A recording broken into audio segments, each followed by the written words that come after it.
To learn how to set up your own home security system, you first have to establish your main goals. In my opinion, the main goal should be to get a license plate number of any intruder with a timestamp and have it upload to a cloud without a monthly bill for monitoring.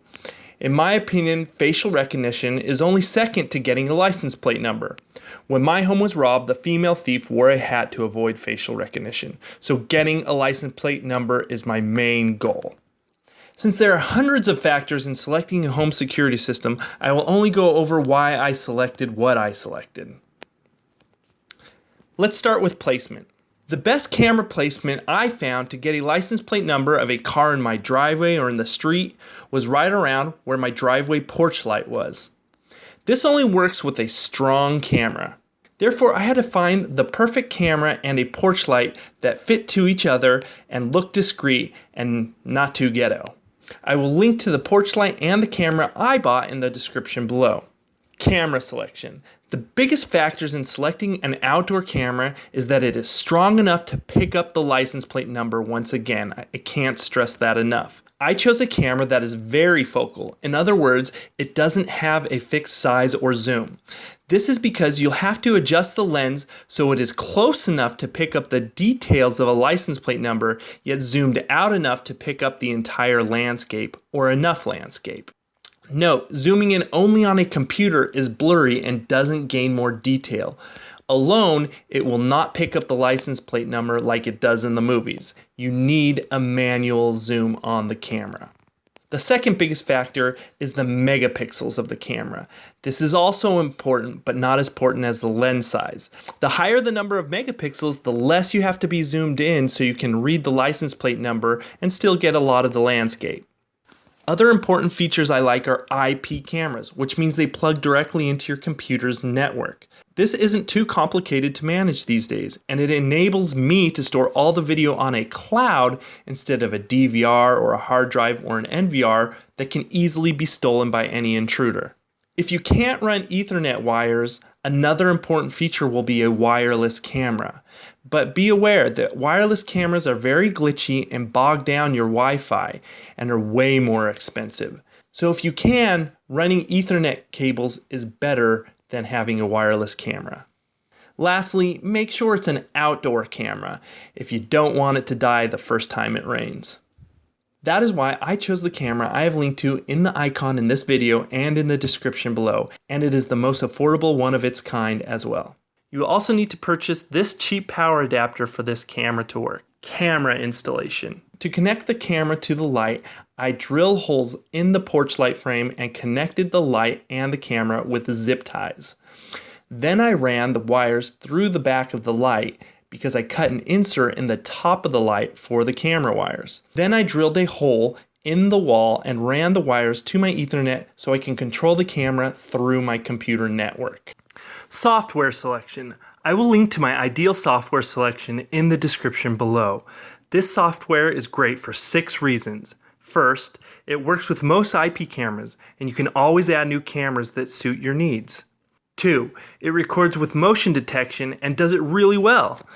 3, they make setup straightforward, and it could be complicated. 4, it includes a timestamp that makes it usable in the court of law. 5, very importantly, it stores immediately to the cloud if you uncheck this box here. 6, it has a great phone app and you can view your cameras anywhere you get internet. It is a one-time purchase for the desktop and another for the phone app. If you buy it from the link I've listed below, they will email an activation code and you can wait for the product in the mail, or you can download the program right away. Storage. Cloud storage is the best way in my opinion because all footage cannot be physically stolen, like I said before, from external hard drives or computers. You can see it takes about 1 minute for my software to pick up the footage and store it to my cloud with a check. So should a thief steal my computer or camera, I still have the information stored on my cloud. If it didn't, like most other systems, the whole system would be worth nothing. Any free cloud drive app should work just fine.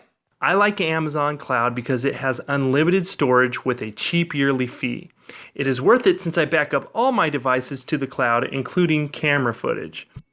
However, Amazon does not upload immediately on its own. To do this, you will have to download ODrive, which is a free auto-upload application for Amazon Cloud. Set the storage folders within the software to the new ODrive folder, and ODrive will remain as the free version. I will link to Amazon Cloud and ODrive in the description below, but I might change them in the future if better products come out. Logging into your router. For some, this may all be a little daunting. I promise it isn't. I had no idea what I was doing when I started. The hardest part for people that aren't techie will probably be logging into your router. You can log into your router by obtaining its default IP address, username, and password in the information that came with it, or by Google searching its defaults if you haven't already changed them. Note, this is different than your Wi-Fi password. Now what you do is plug the IP address into your browser. Next, give the username and password. From there, you just need to find the IP addresses of your connected devices. This is where your IP cameras will show up when they are connected. It might also be helpful to know where your ports are if you plan to use your cameras on handheld devices as well. Making it all come together. Your house has a main IP address. Your router, each computer, each device, and each camera all have different IP addresses and passwords within and below that home IP address. Write each down, and the rest of the process will be fairly straightforward. Also note that your router has different ports. Ports are where your IP addresses exchange information. Write your ports down as well. Sometimes you need to assign the ports, called port forwarding. You can assign a port for the software to be shared on your devices in your router's port forwarding section. Finally, you take all the IP addresses, passwords, and ports and plug them into the software and the phone app, and everything becomes alive, and you're connected, and you're in control of your cameras. If this seems like a lot, remember, most people have useless security systems and cameras like I did.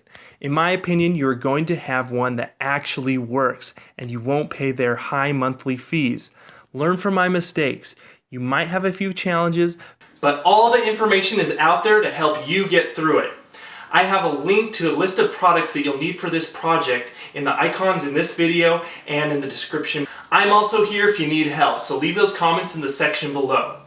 Think of the savings, catching thieves, and an added sense of security in your life. Now like and subscribe.